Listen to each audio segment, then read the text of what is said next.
नमस्कार दोस्तों, स्वागत है आपका कक्षा 12 अर्थशास्त्र व्यष्टि अर्थशास्त्र की दूसरी वीडियो में। इससे पहले हम देखिए मैं आपको जो मोस्ट क्वेश्चन आंसर करवाने जा रहा था उसकी जो सीरीज नंबर 2 है। इसमें हम 7 क्वेश्चन तक कंप्लीट कर चुके थे और अब हम यहाँ से आगे करते हैं। क्वेश्चन हमारा है सकारात्मक आर्थिक विश्लेषण आपका क्या अभिप्राय है। तो इनको मैंने कहा था कि मैं आपको पूरे यानी कि जितने भी इसमें अध्याय हैं पूरे अध्याय करवाऊंगा। ये पहला अध्याय चल रहा है, इसकी दूसरी वीडियो है, ठीक है। तो देखिए क्वेश्चन है सकारात्मक आर्थिक विश्लेषण के अंतर्गत हम यह अध्ययन करते हैं कि विभिन्न कार्य विधियां किस प्रकार कार्य करती हैं, है ना। उदाहरण के लिए जब हम कहते हैं कि कीमत के बढ़ने से मांग की मात्रा कम हो जाती है और कीमत कम होने से मांग की मात्रा बढ़ जाती है तो यह सकारात्मक आर्थिक विश्लेषण है, ठीक है। क्वेश्चन हमारा नेक्स्ट है उत्पादन संभावना वक्र की व्याख्या कीजिए। देखिए इसकी परिभाषा क्या होती है। यदि किसी समय विशेष में साधनों की मात्रा स्थिर है और पूर्ण उपयोग हो रहा है तथा अर्थव्यवस्था में केवल 2 वस्तुओं ए तथा बी का उत्पादन हो रहा है तो वस्तु ए की अधिक मात्रा के उत्पादन का अर्थ है वस्तु बी के उत्पादन साधनों को हटाना होगा और बी की मात्रा का कम उत्पादन करना होगा। इसी प्रकार बी की अधिक मात्रा को उत्पादन का अर्थ है कि ए वस्तु की कम मात्रा का उत्पादन की विभिन्न संभावनाओं में से समाज को किसी एक संयोग का चुनाव करना होगा। इसी को कहते हैं हम उत्पादन संभावना वक्र। क्वेश्चन अगला है हमारा, अच्छा, उत्पादन संभावना वक्र की विशेषताएं इसी में आता है। अगर आपसे पूछ लिया जाए कि परिभाषा बताइए तो ये हो गई, और अगर आपसे विशेषताएं पूछी जाती हैं तो विशेषताएं देखिए उत्पादन संभावना वक्र की निम्नलिखित विशेषताएं। नंबर 1, उत्पादन संभावना वक्र मूल बिंदु के प्रति नतोदर होता है। नंबर 2, उत्पादन संभावना वक्र बाएं से दाएं नीचे की ओर गिरता हुआ होता है। नंबर 3, जब कोई अर्थव्यवस्था अपने साधनों का पूर्ण उपयोग नहीं कर पाती है अथवा उनका उपयोग अधिकतम कुशलता के साथ नहीं कर पाती है तो ऐसी अर्थव्यवस्था में वस्तुओं का वास्तविक उत्पादन संभावना वक्र के अंदर के किसी भी बिंदु पर प्राप्त किया जा सकता है, ठीक है। अगला नंबर 4, यदि अर्थव्यवस्था अपनी उत्पादन क्षमता में वृद्धि करने में सफल हो जाती है तो ऐसी स्थिति में उत्पादन संभावना वक्र दाईं ओर से ऊपर की ओर उठ जाएगा। अब हमारा देखिए विशेषताओं के बाद अब उत्पादन संभावना वक्र की मान्यताएं, क्योंकि जो क्वेश्चन 4 नंबर पर पूछा जाता है तो आपको ये सारी चीज़ें, अच्छा, जो भी आपसे पूछा जाए वो आप लिख सकते हो। अगर आपसे अकेली परिभाषा पूछी जाए तो लिख सकते हो, विशेषताएं पूछी जाए तो लिख सकते हो, और मान्यताएं पूछी हैं तो लिख सकते हो। देखिए इसमें इसकी निम्नलिखित है। नंबर 1, इसमें यह भी मान लिया जाता है कि उत्पादन की तकनीकी स्थिति दी हुई है, अर्थात इसमें कोई परिवर्तन नहीं है।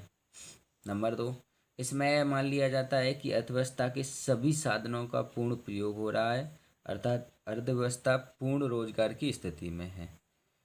नंबर 3, इसमें यह भी मान लिया जाता है कि अर्थव्यवस्था में उत्पत्ति के साधनों की मात्रा स्थिर है, किंतु सीमित मात्रा में अनेक प्रयोगों को दूसरे प्रयोग में हस्तांतरित किया जा सकता है।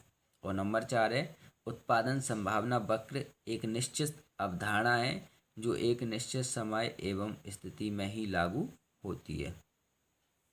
तो ये हमारी मान्यताएं हो गई। अब हमारा नेक्स्ट मोस्ट इम्पोर्टेंट क्वेश्चन है, व्यष्टि एवं समष्टि अर्थशास्त्र में अंतर। तो देखिए, इसके हम 4-5 अंतर पढ़ेंगे लगभग, और आप इसको अच्छे से देखना, ठीक है। और आपको इसी प्रकार से लिखना है, ठीक है। देखिए, सबसे पहले हम लिखेंगे किसके आधार पर, आधार, ठीक है। आधार में अर्थ के आधार पर देखते हैं। वह अर्थशास्त्र जो व्यष्टि अर्थशास्त्र और जो समष्टि अर्थशास्त्र, ठीक है। वह अर्थशास्त्र जिसमें सूक्ष्म, लघु तथा व्यक्तिगत इकाइयों का अध्ययन किया जाता है। अब इसमें पढ़ेंगे वह अर्थशास्त्र जिसमें बड़ी, संपूर्ण व समग्र इकाइयों का अध्ययन किया जाता है। अब उद्देश्य के आधार पर अंतर देखेंगे, व्यक्तिगत समस्याओं का अध्ययन करना, और इसमें होता है समूह संबंधी समस्याओं का अध्ययन करना, ठीक है। अब क्षेत्र के आधार पर व्यष्टि क्षेत्र सीमित होता है, समष्टि क्षेत्र विस्तृत या व्यापक होता है। सामूहिकता के आधार पर इसमें सामूहिकता की मात्रा सीमित होती है, इसमें सामूहिकता की मात्रा विस्तृत होती है। विरोधाभास के आधार पर तो देखिए, इसमें व्यष्टि स्तर पर बचत करना लाभकारी होता है, समष्टि स्तर पर बचत करना अलाभकारी या हानिकारी होता है, ठीक है। अन्य नाम, व्यष्टि अर्थशास्त्र को कीमत सिद्धांत भी कहा जाता है या सूक्ष्म अर्थशास्त्र भी कहा जाता है, और समष्टि अर्थशास्त्र को आय व रोजगार सिद्धांत भी कहा जाता है, ठीक है। तो ये हमारा व्यष्टि और समष्टि अर्थशास्त्र में अंतर था। अगला क्वेश्चन है, आर्थिक और अनार्थिक क्रियाओं में अंतर। देखिए, आप इनके नोट्स बनाते जाएं तो ज़्यादा बेहतर रहेगा, है ना। आर्थिक क्रियाएं ऐसी क्रियाएं जो लाभ कमाने के उद्देश्य से की जाती हैं, आर्थिक क्रियाएं कहलाती हैं। यह क्रियाएं उत्पादन, विनिमय एवं वस्तुओं और सेवाओं के वितरण से संबंधित होती हैं। जैसे कोई महिला होटल में खाना बनाती है और उसे उसके लिए पैसे मिलते हैं, तो यह एक आर्थिक क्रिया है। अब आता है अनार्थिक क्रिया।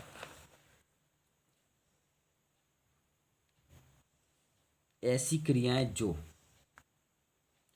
भावनात्मक एवं मनोवैज्ञानिक आवश्यकताओं की संतुष्टि के लिए की जाती हैं और जिनका कोई आर्थिक उद्देश्य नहीं होता है, वह अनार्थिक या गैर आर्थिक क्रियाएं कहलाती हैं। यह क्रियाएं सामाजिक, सांस्कृतिक, धार्मिक, शैक्षिक एवं सार्वजनिक हित से संबंधित हो सकती हैं। जैसे कोई महिला अपने परिवार के लिए खाना बनाती है तो वह एक गैर आर्थिक क्रिया कर रही है, ठीक है।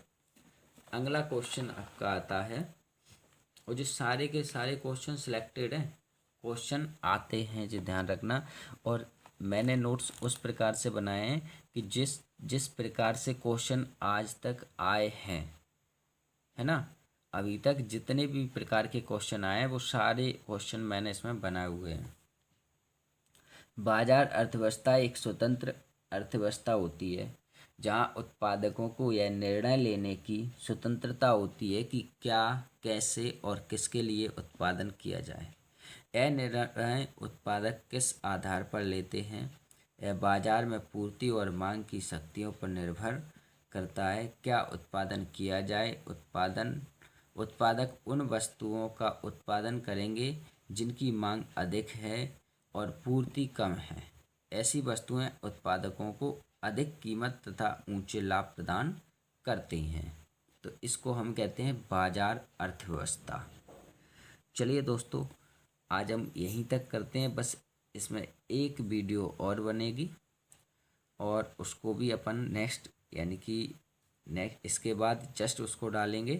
तो चलिए, यहाँ तक अगर आपको समझ में आ गया है और अगर अच्छा लगा है तो आप हमारे चैनल को सब्सक्राइब कर सकते हैं, वीडियो को लाइक कर सकते हैं और अपने दोस्तों को शेयर कर सकते हैं, ताकि सभी लोग बढ़िया से पढ़ाई कीजिए और अच्छी परसेंटेज बनाइए। और आपको पता है 12 में अब लैपटॉप भी मिल रहा है, स्कूटी भी मिल रही है, तो 75% से ऊपर लाइए और लैपटॉप पाइए। और अगर स्कूल में प्रथम आते हैं तो स्कूटी भी मिलेगी। चलिए, धन्यवाद।